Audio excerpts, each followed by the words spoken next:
podcast is ready for another episode, and I am extremely excited to have Gary Myers on the podcast today.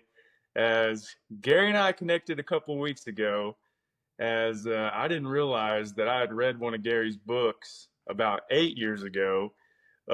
Brady versus Manning is the book I read. Did not realize that Gary had written it. And I was so excited when Gary messaged me back when I reached out to him about talking about his books and wanted to spotlight him on Books4Guys. And Gary, thank you so much for taking the time to come and talk with me again and to talk about your books for the podcast. It's my pleasure, Chris. How you doing today? I'm doing good. I'm doing good. How's your week going? It's going good. We're almost at the weekend, so that's good. That's right. That's right. We're making it.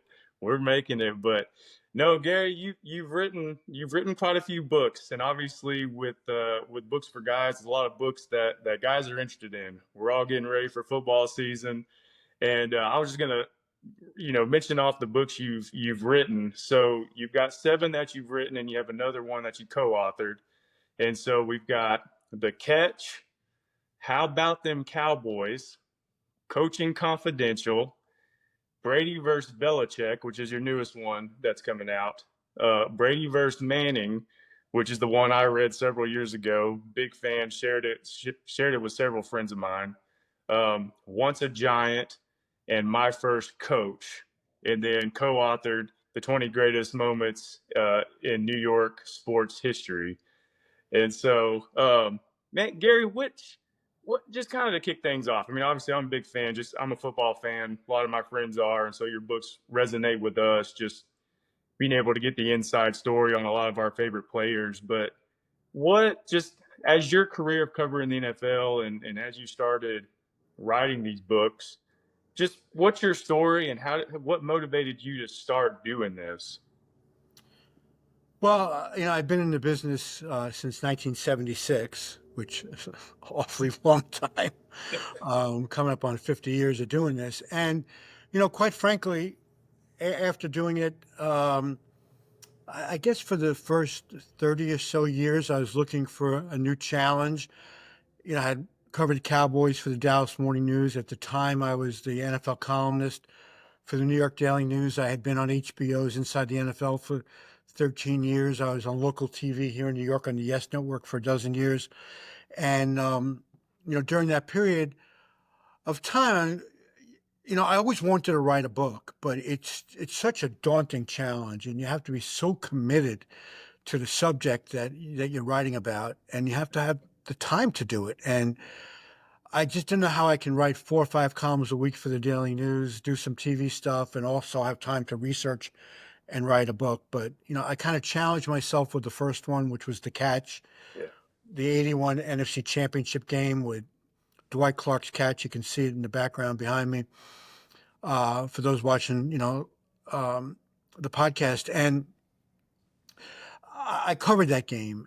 And to me, it's still one of the 2 or 3 best games I've ever covered. And I had an editor who actually suggested it to me, who was a big Cowboy fan. Yeah. And, I said, well, how can I write a whole book about one play? And actually it was pretty easy, not easy writing the book, but it was easy getting enough material because it was about how that game affected the lives of the players in the game Yeah. and what it meant to their lives and their careers. And, Yeah. I kind of got the bug after that. The book did fairly well, and I Yeah. wanted to keep coming up with ideas. And, there hasn't really been a period of time where I've gone more than 6 or 8 months without having a book project now Yeah. in, say, the last nearly 20 years. So, Yeah. it takes a couple of years to do it. And it's been fun. Now I left the Daily News in 2018. I'm basically, producing some documentaries and writing books. And the key to it, to anybody who's considering it, is it is such a huge undertaking that you have to be completely dedicated, committed, and passionate about the subject matter. Otherwise, it just hangs over your head, and you Yeah. don't want that. You Yeah. want it to be a subject that you're so into that you're looking forward to the next interview or okay, today I got to write this chapter or finish this chapter, but I'm not dreading it. I'm excited about it. Yeah. And it all depends on the subject matter and finding that subject that you can really get into. Yeah. Well, it seems like this particular subject, the NFL and then players and coaches involved, it's a passion of yours, as it is so many fans. And so, when writing the books, and you kind of mentioned it being a challenge, even with being such a big fan and passionate about what you're doing, does that make it easier though to take on such a challenge, just knowing that you're such a fan yourself and being able to talk with players and coaches? I'm sure it's still hard, but knowing that you get to do that, does that make it a little bit easier to cover? Well, I draw the line. I'm not a fan Okay. because once you do what I do for a living, you kind of, whatever fandom you had growing up for any teams, you kind of put that aside. Yeah. And it's one of the reasons I never covered baseball because I love the Mets. Yeah. And I didn't want to have to give that up. Besides the fact that covering baseball is a terrible lifestyle, or games, hotels, all that kind of stuff. Yeah. But the fact that football is all I covered, and I think any subject that I go into, um, I have great institutional knowledge.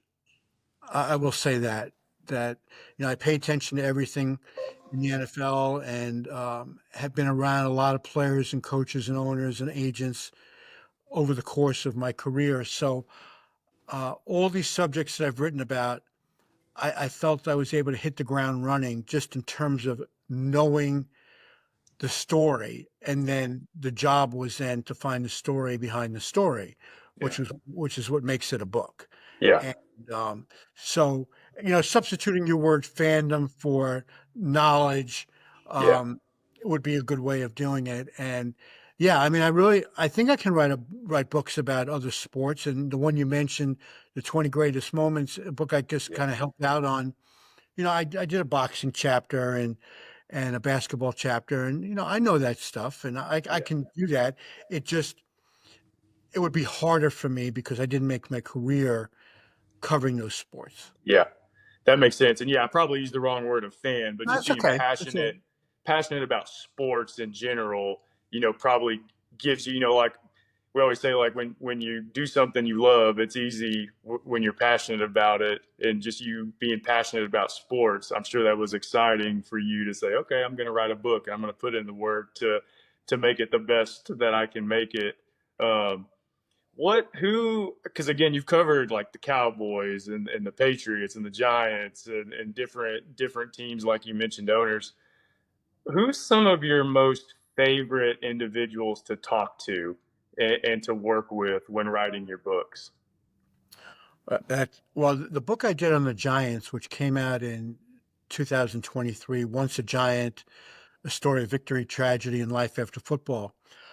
I think that's the book that I felt most connected to, and I embraced. Now, like I said, I've been passionate about all the books that I've written, Yeah. but that book was about an era of the Giants, players that I've known very well for 40 years. Yeah. And the subject matter was just not recreating the 1986 Super Bowl champion Giants season. It was more about what is their life like after football? What has it been like? What challenges have they faced, you Yeah. know, physically and emotionally and mentally and financially? Yeah. Um, and I knew a lot of the stories on the surface going into my research, but the stuff I was able to find out from some of the biggest names in Giants history, and quite frankly, some of the biggest names in NFL history, um, I felt a real connection to. And, Yeah. guys like Phil Simms and Lawrence Taylor and Harry Carson and Carl Banks, guys that I've known forever, Yeah. and they each have their own stories that people didn't know about. Yeah. I just found that really fascinating. But, to expand it beyond New York, what is in Dallas, Everson Walls, who should be in the Hall of Fame, was one of my favorite guys. And you don't tend to be friends with players because you got to keep that distance.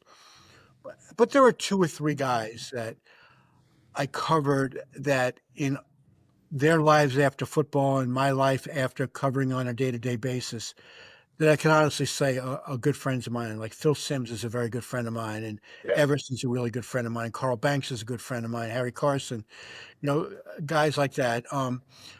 When I did the Brady Manning book, I got to know Tom really well, and I really enjoyed being around him. Yeah. He was very, very cooperative with me writing the book, which I appreciate. Yeah. Let me inside a little bit. Um, Showed a side of him that not a lot of people have seen. I hope that came across in the book. Yeah. Um, Joe Montana is one of my favorite guys. I've gotten to know Joe really well in the last 20 years or so. And, as a New York writer and a Dallas writer before that, covering a player from the 49ers, you don't get a real opportunity around them because you're not Yeah. covering them on a day-to-day basis. But I've Yeah. gotten to know Joe really well. Uh, in his post-football life, and I really enjoy being around him. So there's a lot of guys like that. Yeah. Um, but when you're in the middle of it and like in real time, you definitely have your guys in the locker room, and Yeah. it's based mainly on how cooperative are they, how good a quote are they, Yeah. uh, that kind of stuff. And the guys that help you out in the locker room, you tend to like because they're making your job a little easier. Yeah. I think it's really cool that you cover like the once a giant story on the players and their lives post football because as fans, we cheer on a team and we cheer on a player for as long as they're playing. And then when they're gone, usually they're kind of easily forgotten because you're moved Right. on to the next player's playing. And we don't realize that that's just a very short time of their life where they're playing for your favorite team. And there's so much more that goes on with family and you said struggles and just things they accomplish and go on to do different things. It's actually a majority of their life is not football related. And it's really cool to read stories like that and just kind of understand just again their life, what they go through and the sacrifices they made to do what they do because it's not easy. It's fun for us as fans, but we don't realize what all goes into that all the time, and it's easy for us to kind of forget them and what they do. So Absolutely. The thing about this book, and when it came out, and even today, what I tell people is you don't have to care one bit about the '86 Giants to really enjoy this book because all you really have to do for the most part is think of it in terms of the team that you like the best, that you're the biggest fan of. And that team from that era of the '86 Giants, are, your team is going through many of the same things that those players are going through. So you just kind of substitute names um, or coaches or whatever. And the reason I wrote the book like this, Chris, initially I considered, because I think the life after football part, what these players sacrifice physically. mhm. Now I know the financial reward is tremendous Yeah, now. It wasn't back then. yeah, It wasn't back then. Um, but it's a subject I think hasn't been covered enough. yeah, And so I did consider, taking a player from the Cowboys and a player from the Bears and a player from the Seahawks and maybe 20 players in all and yeah, writing 20 chapters on these players to give it a more national feel to it. But ultimately I decided just to limit it to the Giants because I thought the book would flow better because these players have stayed friends with each other and they've really formed this brotherhood. Now, of course, players are friendly with each other from different teams, but it's yeah, not the same yeah, when yeah, one team, and it's not the same when they've won a championship together. yeah, So there was this natural connection, this brotherhood that formed. And what's made this '86 Giants team so unusual and unique is that nearly 40 years later, they're still each other's best friends. yeah, And one of them is having a problem.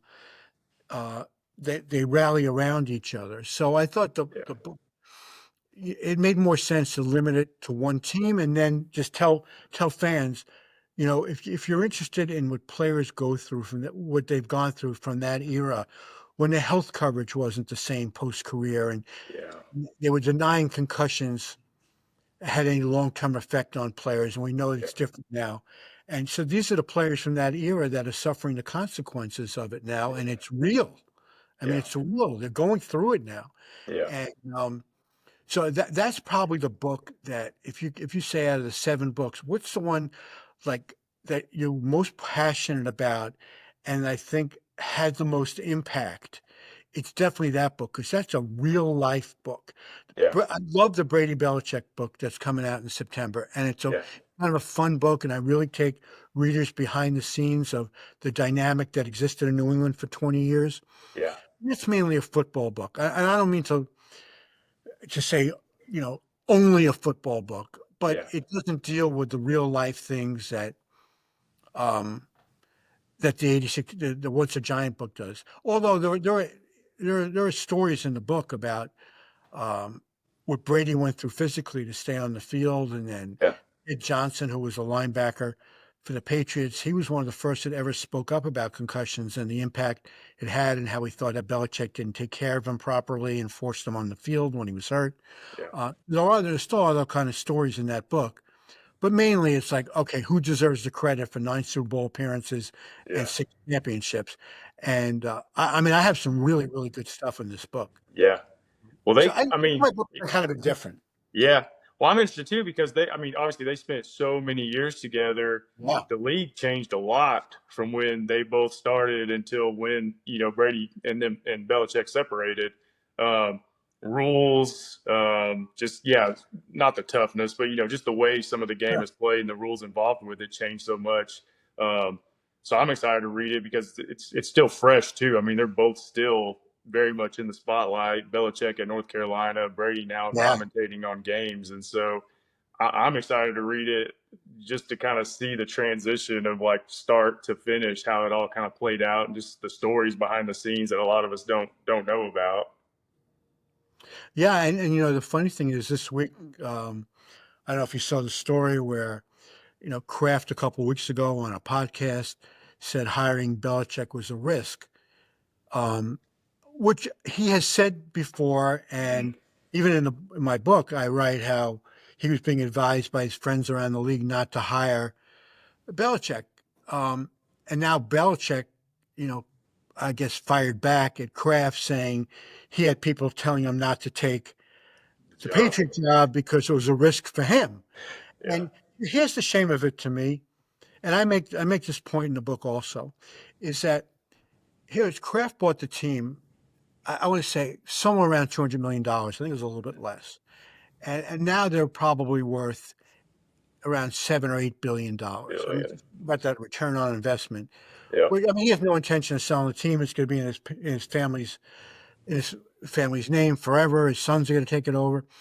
But when you think about Belichick, when he took the job, he I guess you'd have to say he failed in 5 years in Cleveland, and Yeah. he went to the Jets, the Patriots, and the Jets as assistant coach, and he kind of resurrected his reputation. Yeah. And he goes to New England and goes to 9 Super Bowls and wins 6 championships. So Kraft's franchise goes from when worth about 200 million to 8 billion. Belichick goes from a guy whose reputation was destroyed in Cleveland to now being considered the greatest coach in NFL history. Yeah. But it's sad to me in a way that they don't appreciate which each of them had meant to the other, to allow them to be thought, Kraft to benefit financially, and his franchise for so many years was considered, Yeah. the standard Yeah. franchise, what's the word I'm looking for? I mean, that they, Yeah. they, they were the ones you wanted to copy. Now they're going through some tough times in a transition, but they didn't appreciate each other to the point that you'd think that they might have. It Yeah. ended poorly with the losing and Kraft firing him. No matter how you want to look at it, Kraft fired Belichick. Yeah. And then there was word when Belichick was interviewing for the Atlanta job that Belichick badmouthed him to Arthur Blank, Yeah. which, if it's true, I was never really able to confirm that, but that would be really, that wouldn't make me happy if Yeah. Kraft was doing that. Um, I know things tend to end poorly no matter the situation, but you think with all they accomplished together and all Yeah. they did for each other, that they would have found a way to really take the high road. And Yeah. It seems to have deteriorated, starting with that Dynasty documentary that was on Apple TV Yeah. Yeah. last.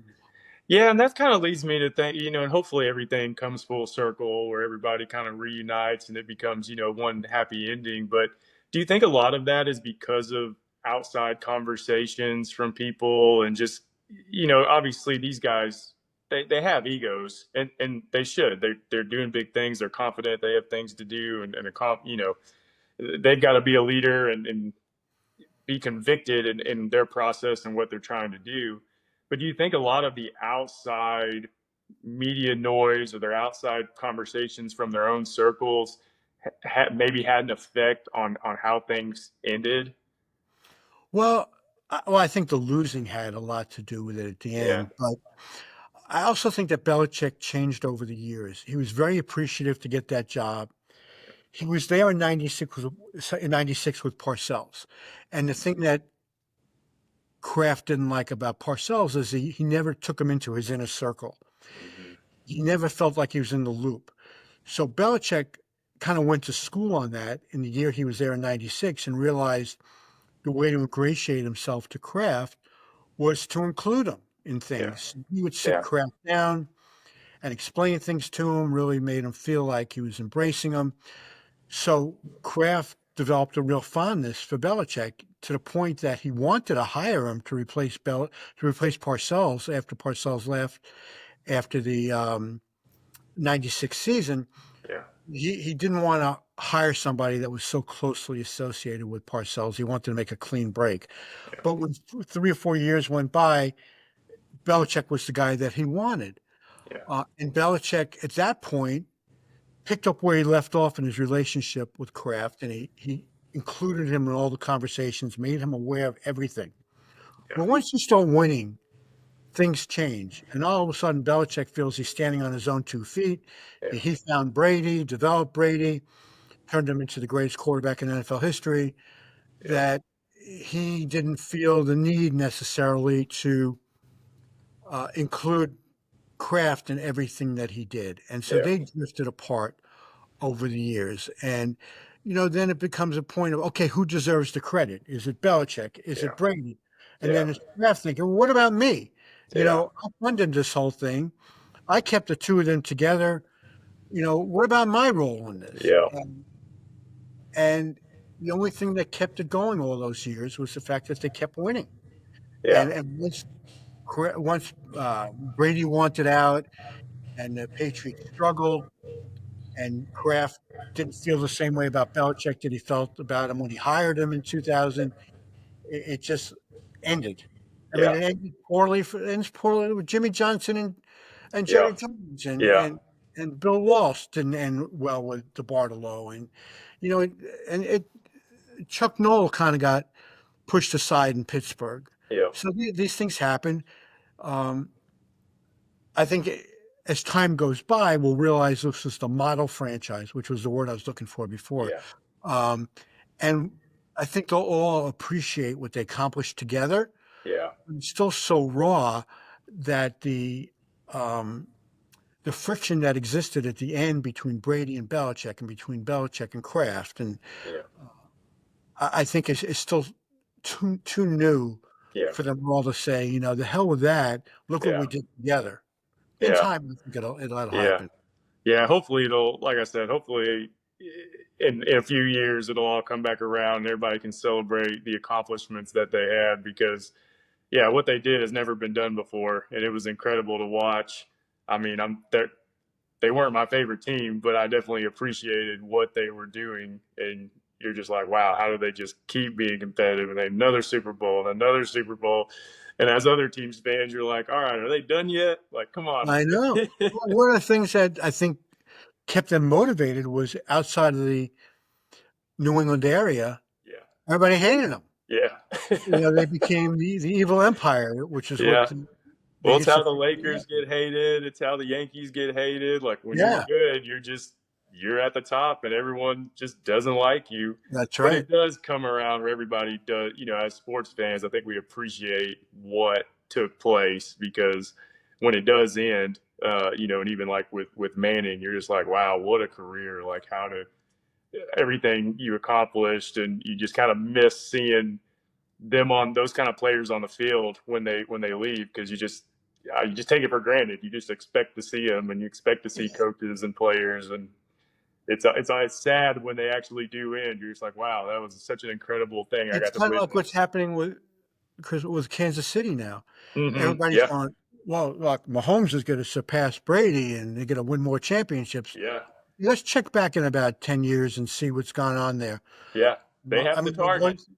they've won three, they've lost two, Yep, and at one point Brady was 3-2 in the Super Bowl, and then he won three of his last four. yep, Um, let's see how many more Mahomes gets back to, and let's see how Andy Reid is able to keep that team together and keep them yep. motivated. Because I mean, going into this season, we're already expecting, Kansas City to take a step backwards, and Mhm. will they be able to build it back up, or can they avoid that step backwards and Yeah, get back to the Super Bowl this year? yeah. Uh, It's we're gonna be so fun. It's gonna be fun to watch. yeah. I mean, they got blown out by Philadelphia, Yeah, and their last two regular seasons, they haven't haven't dominated. looked the same. No, they've done well in the playoffs up until the Super Bowl last year, Yeah, but I see signs of a slippage in Kansas City, which makes you even appreciate the Patriots' run even more, because even though they obviously didn't get to the Super Bowl every year, yeah, um, there were 18 years that Brady was really the starter, not counting his rookie year, yeah. and then not counting '08, when he Got tore hurt. his ACL in the first Yeah, game. So the 18 years together, they made it to 9 Super Bowls. I mean, yeah. that's one every 2 years. That's Yeah. amazing. It's And amazing. AFC Championship games, I forget how many it was, but I think it's like 12 or 13, something like that. Yeah. We're not going to see that again, no matter how No, good Kansas City has been the last few years. Sustain that over 2 decades. 2 decades. I know. Yeah. You can't sustain success over 2 years, Yeah. no less 2 decades. Yeah. No, it was impressive, and I'm looking forward to the book. I've got it marked, so when it comes out, I'll be reading it and probably texting you about it when I finish it. But no, just a couple more questions here for you, Yeah. Gary. I know you're busy and you've got a lot going on, but you had mentioned the book My First Coach the first time we spoke, and just how much you enjoyed writing that book. Talk a little bit about it, and like the stories that you have included in it, and just give kind of an overview of that book. I mean, I was really inspired to write that book by my own experiences with my son. And I coached him a lot in when he was playing baseball growing up, and then he wound up playing high school baseball. Obviously, I didn't coach him in high school, um, but what an influence fathers can have on their kids in sports, and mothers too, and Mhm. mothers and daughters and fathers and daughters, the whole thing now. Um, what I wanted to do is write a book about quarterbacks and their dads, and how much of an influence their fathers were on their careers. And in some cases, like with Joe Montana, it was Joe and his sons who both played college football. And so I picked out, it was like 9 or 10 quarterbacks that I thought would have a good backstory in their relationships with either their sons who went on to play college or pro football, or with their dads who were big influences. And it was just really um, educational, inspiring. Um, I mean, I really enjoy talking to these quarterbacks, and I have in there, Montana and Sims and Flacco and Jameis Winston and Derek Carr and Brady and Jim Harbaugh, and Yeah. I'm forgetting a couple. And I found like the stories, like the one story about Joe Montana that just blew me away. His sons, Nate and Nick, were both college quarterbacks. Mhm. Growing up playing Pop Warner football, they felt so much pressure being Joe's son Yeah. that instead of putting Montana as their name on their back of their jerseys, they put their mother's maiden name so Wow. that people didn't know who they were. Yeah. And they just wanted to be kids on the team and judged for how good they were, not Yeah. because they were Joe Montana's kid, because Yeah. there were coaches, and Joe told me these stories, that there were coaches that resented them Yeah. because, oh, they're Joe Montana's kid. They must think they're great, when Yeah. they were just normal kids who wanted to be normal kids. Yeah. felt the only way to do that was to hide who they were. Yeah. And that's it was disappointing to hear that. Yeah. Um, it's stories like that that, people, um, I mean, I never knew that story, so I Yeah. would think the average, fan probably didn't hear it. And Yeah. hearing from Phil Simms about, not only both his kids played in the NFL, but the story I've known Phil since he was drafted in 1979, but I didn't know the story about him and his father, how he got no positive reinforcement from his dad, and Yeah. his dad had a drinking problem, and that caused, as you can imagine, chaos in the house. And he had like seven, I think, brothers and sisters, and they lived in a small three-bedroom house in Louisville. Yeah. The brothers shared one room, the sisters shared another room, and the parents had the other bedroom. It really came from very humble beginnings. And Phil's like one of my favorite guys of all time that I've ever Yeah. covered, and really one of my favorite guys that I've ever met in my life. Yeah. Um, and to hear these stories and the passion in which he told it, and having a newspaper delivery route when he was like 10 or 11 years old, and had to do it before school and after school. And um, it just shows that whereas a lot of these guys have attained, fame, Yeah. and yeah, and done well financially, that growing up they were like everybody else Yeah. with same family issues, and looking for support and reinforcement, positive reinforcement from their parents that always wasn't there. And Yeah. some grew out without, you know, uh, a traditional type family where the parents had already split. And, so I think that book, I told people that it has a life lesson in every chapter, Yeah. because each of those stories really are very different. Yeah. Well, I think that's what makes that book in particular and all your books so great is just again as fans we see them play and we don't really know their stories. And there's a lot of players that have had hard times growing up and a lot of challenges and just as, a person like learning how hard someone's path was to get to where they're at. Sometimes I was talking with someone the other day, we all think our lives are so hard. And we're like, dang, that person actually had probably a lot rougher than I did. Yeah. Uh, and it makes you root for those individuals that much more when you know what they've gone through and what they've persevered through, and you appreciate what they did and what they accomplished even more, uh, which is awesome. But no, all right, last question for you, Gary. You've written some awesome books, and I can't wait to read your new one. What were some books that had an influence on you growing up, and what are some of your favorite books that you've read? This is probably going to make you laugh, and you're probably too young to have read it. Maybe you have over the years. Yeah. Ball Four by Jim Bouton. Okay. You know about that book? I do not. Okay, so I'm going to tell you and your listeners and viewers about this. Jim Bouton was a pitcher for a long time with the Yankees, Okay. and then in 1969 he wound up in Seattle pitching for the expansion Seattle Pilots, Mhm. and then he ended the season pitching for the Houston Astros. He wrote a book. He kept a diary of the season. It was the first book of its kind that I know of, Yeah. where he really took you completely behind the scenes of a Major League Baseball season. Yeah. At the time, it was a trend-setting book that upset a lot of people in baseball because he told stories in there about players, out on the town, married players out on the town, and Yeah. think all the pranks and shenanigans that used to go on. And Yeah. I still haven't done a book. I've always wanted to do a book kind of getting embedded with a team Yeah. during a season where they Yeah. get complete access. It's just that things have changed so much over the years that to find a team that's willing to give you that access is very difficult. Yeah. I can see that. Well, Yeah. I'm gonna add that book to my list too. You Then. really, you know what? Yeah. I haven't probably read it in 15 years, but I've Yeah. read it about 5 times, and it Okay. cracks me up every time I read it. Yeah. And, there was a sense that, Jim Bouton, I can't remember after 1970 69 where he pitched, but, he kind of became an outcast in baseball because he crossed the line of telling these stories that you're not supposed to tell. Yeah. I mean, it was a book that really kind of set the table for a lot of things that have come after that, where Yeah. authors Oh, go back. interesting. Yeah. No, I'll be adding that to my list then, because if you've read it more than once, it's got to be a good book. That's what Yeah, I it was, always it was say. really good.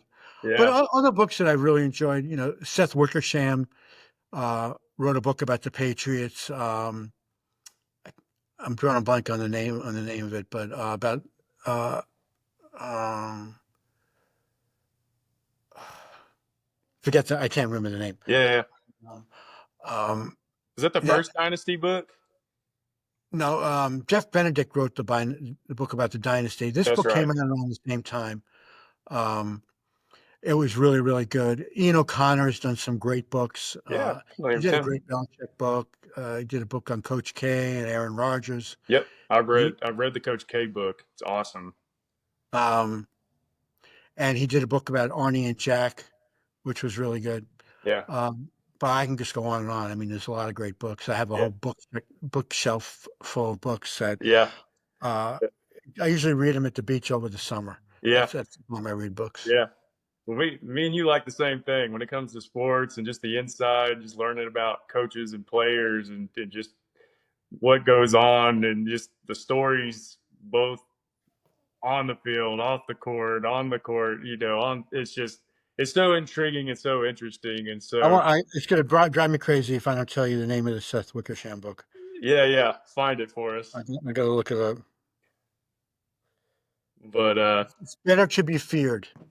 okay, okay, we'll add that one too. I haven't read that one. Yeah, it was very good. Okay, okay, yeah, I'll add that one too.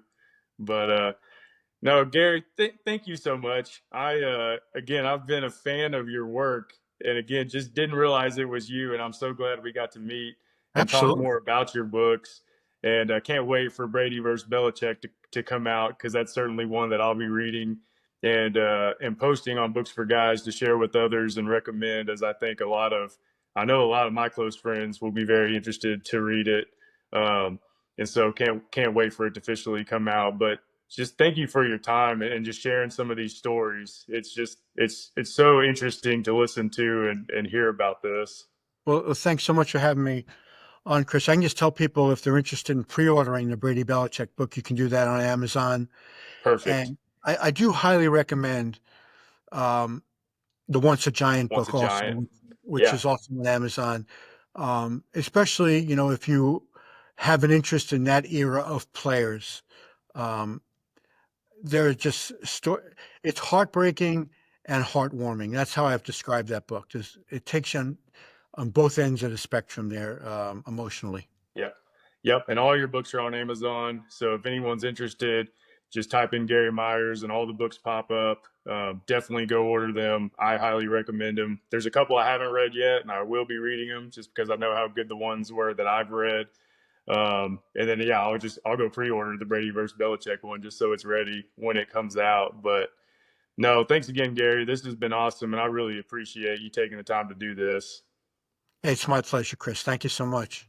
Appreciate it.